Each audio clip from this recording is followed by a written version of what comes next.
Welcome to Let's Get to the Marks. This is a lesson or A level biology lesson on carbohydrates. So, there are three main types of carbohydrates. We have monosaccharides, single sugars. We have disaccharides, two sugar molecules joined together. And we have polysaccharides, many sugars joined together. Now, there are three monosaccharides that you need to know about off by heart. You need to know these off by heart. These are the single sugar molecules. And we have glucose, fructose, and galactose. And for the disaccharides, these are two sugar molecules joined together. We have maltose, lactose, and sucrose. And the polysaccharides, there are four that you need to know off by heart for A-level biology. We've got amylose, amylopectin, glycogen, and cellulose. Okay, let's get into each one of these and learn exactly what you need to know for A-level biology. Now, one note I nearly forgot to mention is that carbohydrates are all formed from the same three elements: carbon, hydrogen, and oxygen. All right.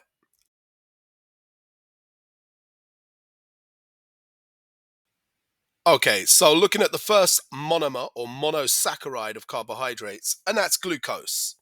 So we're going to draw the structure of glucose. Now you have to know this off by heart, so this is something you should practice drawing out. The best way to learn any of this is practice it. Once you've done this 5, 6, 7 times, you'll learn it off by heart. So we're going to draw a hexagon essentially, and the long way to draw it is to include all the carbon atoms.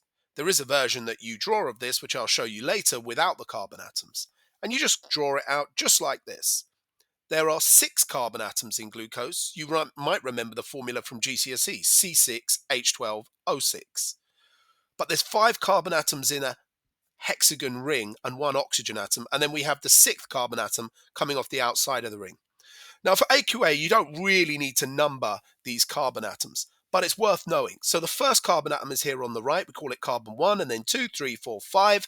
And then number 6 actually appears outside of the ring.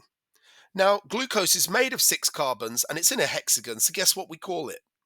We call it a hexose sugar.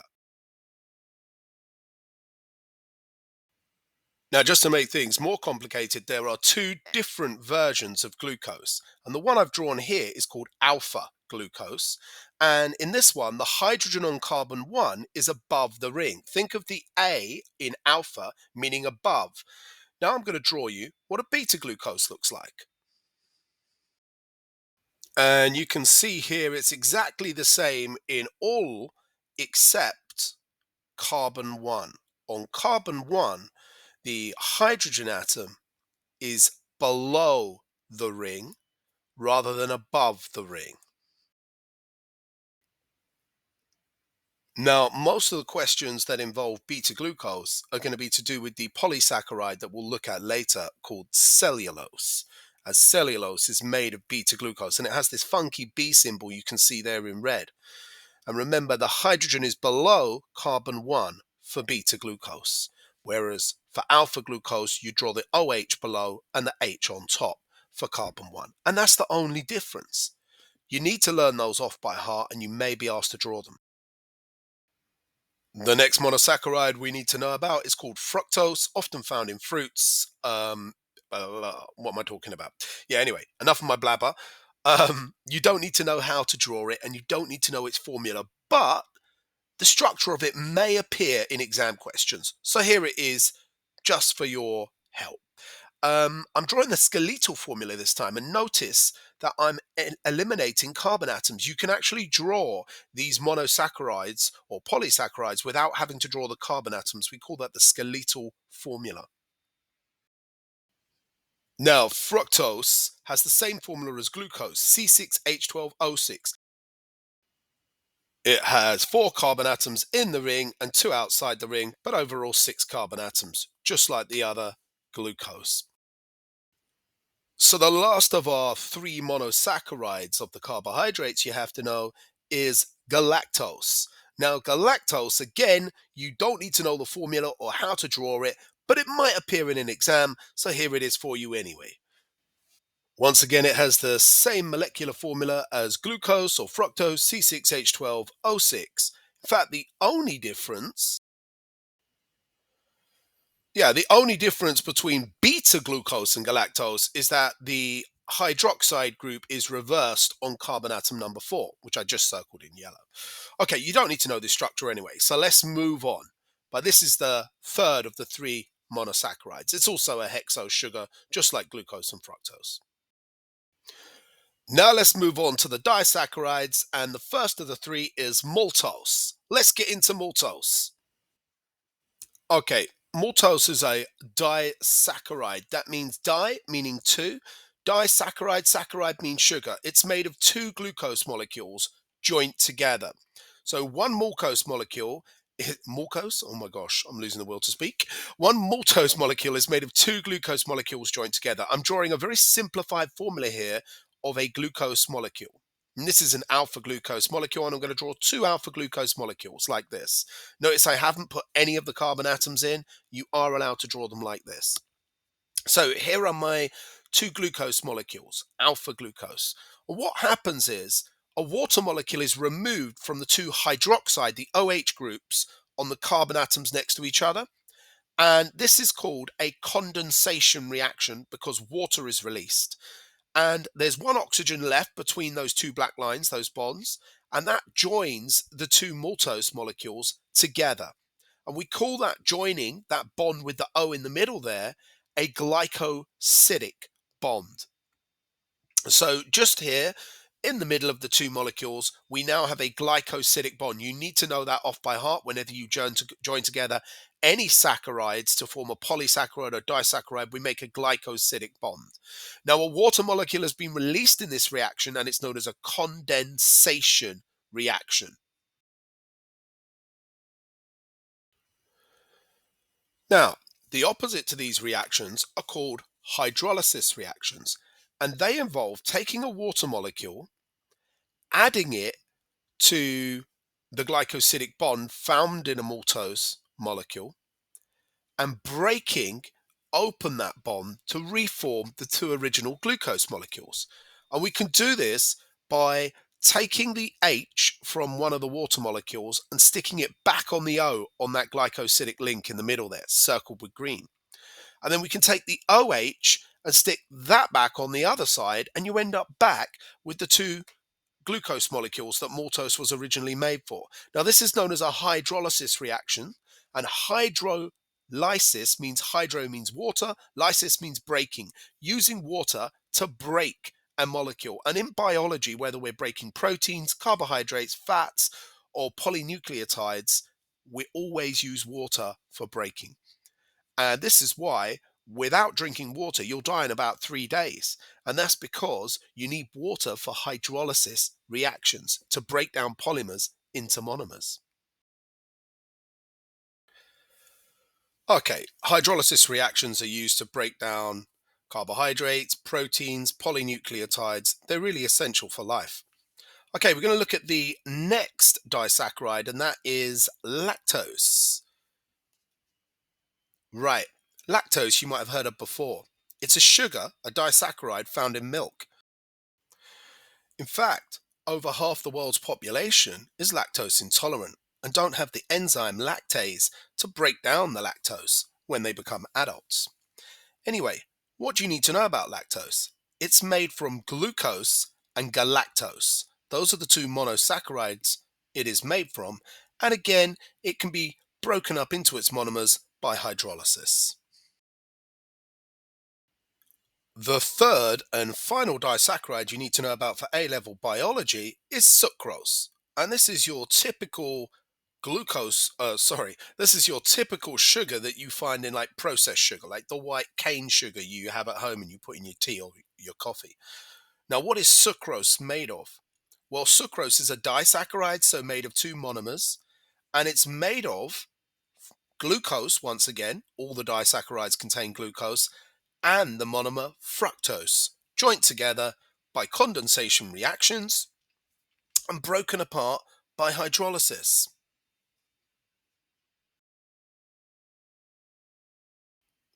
All right, now we're into the third group, the polysaccharides. These are made of many molecules.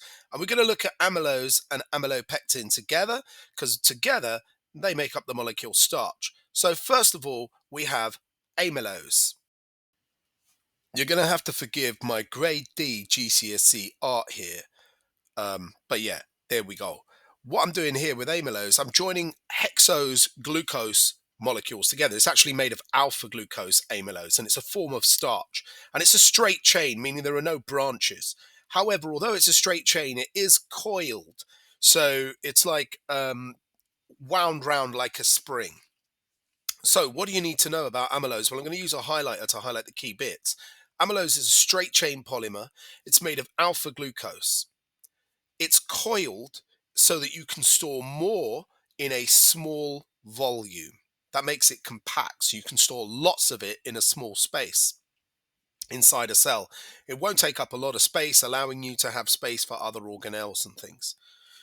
Now, also, one of the important things about amylose, the same goes for amylopectin when we get onto that, is that it has no osmotic effect. What do I mean by that?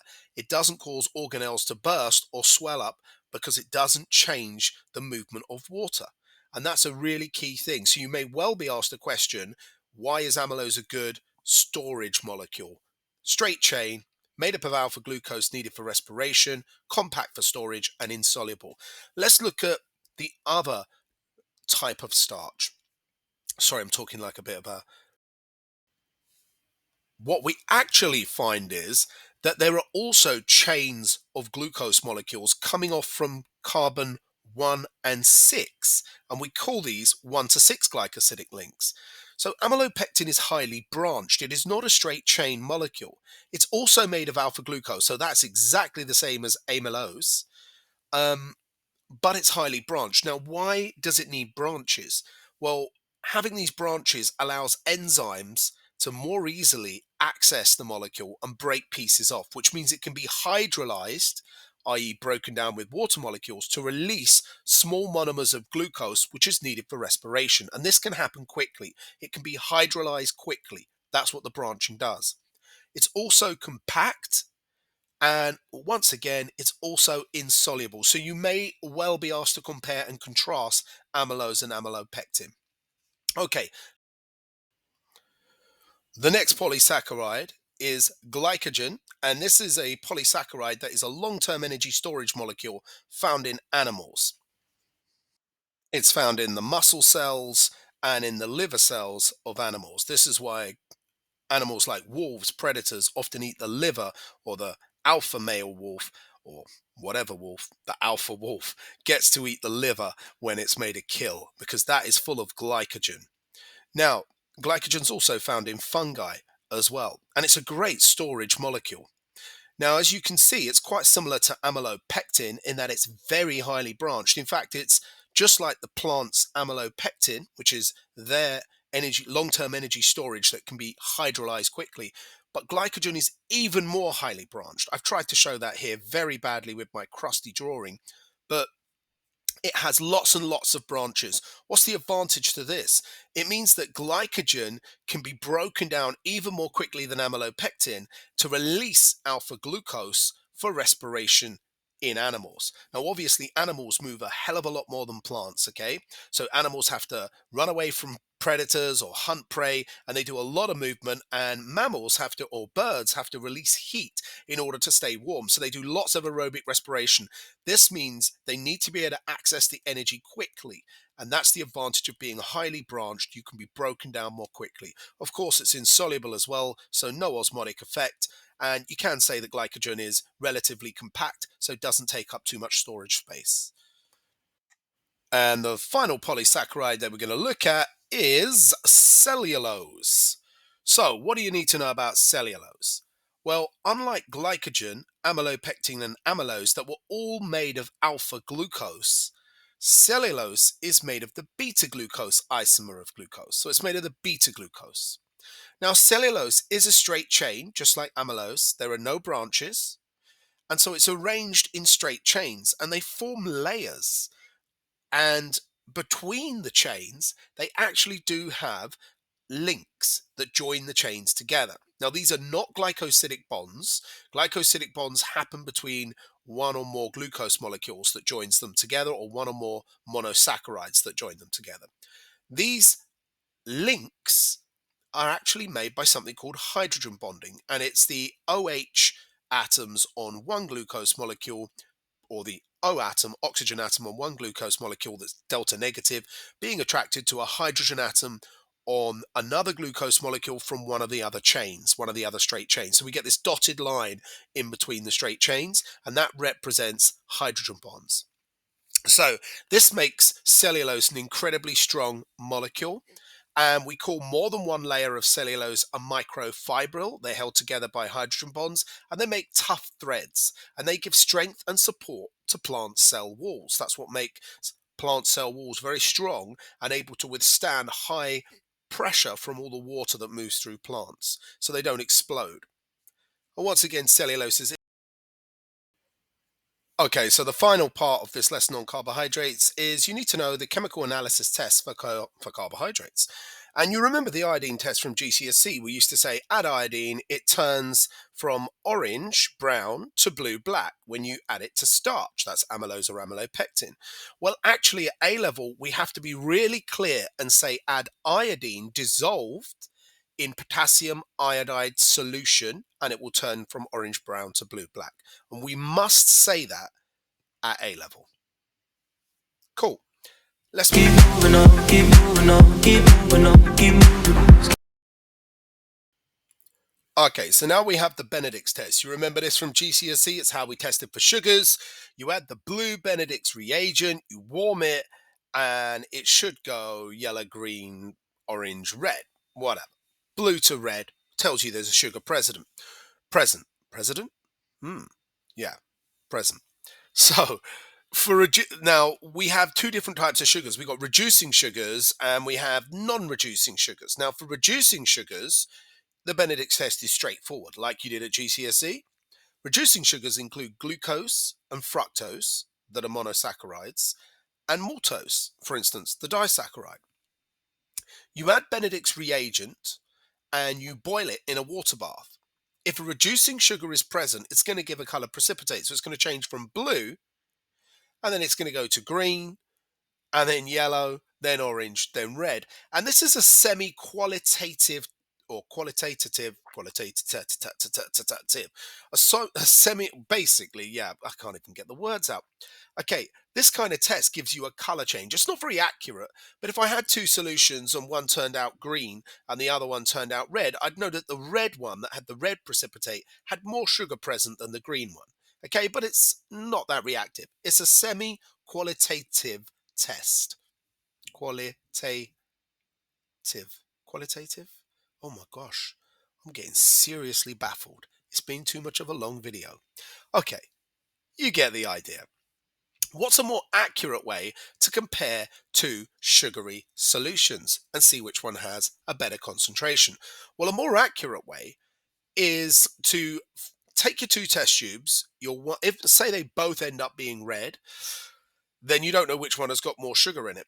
So what you do is you filter off all the solution, leaving behind the red precipitate. Remember the word precipitate, that means it's a solid. So you're going to get a red lump inside the test tube. So then filter it off using filter paper and a funnel into a beaker. And then what's left on your filter paper will be the red precipitate. And what you can do with that is take it to your weighing scale, zero your balance, weighing scale, mass balance, whatever you want to call it, and put that red precipitate on it, and you can find out exactly how much precipitate was present. And if you're comparing two different solutions, the one with the greater mass of precipitate has the higher sugar concentration. Now there's another step. Some sugars are known as non-reducing sugars. And although these are still sugars, they won't test positive with Benedict's first off. The glycosidic bonds that hold the monomers together, or monosaccharides, are too strong to be broken just by boiling alone. So these disaccharides, or non-reducing sugars, like sucrose, the disaccharide that's made of fructose and glucose, has a very strong glycosidic bond. We need to break that first for the Benedict's test to work. So what do? If we carry out a Benedict's test on a sugar and we don't get a positive result, it stays blue, we might immediately say, oh, there's no sugar in this sample. But actually, we might be wrong. There might be a non-reducing sugar in there. So what we've got to do first is add some hydrochloric acid, HCl, in aqueous solution. Add that hydrochloric acid and it will break the glycosidic bond in a non-reducing sugar. Now you need to get rid of the acid because it will interfere with the Benedict's reagent. So next, we're going to add sodium hydrogen carbonate. Now what's that? That's basically an alkali or a base, and that is going to neutralize the hydrochloric acid and get rid of our acid. So first we add the acid to break the bonds so the test will work. Then we neutralize the acid. And finally, we repeat the Benedict's test that we did before, i.e. add the blue Benedict's reagent. And now, if sucrose was present, it will be broken down into glucose and fructose, and we'll get a positive result for the Benedict's test. And there you go. That's everything you need to know about carbohydrates for the AQA biology syllabus. You're still here? It's over.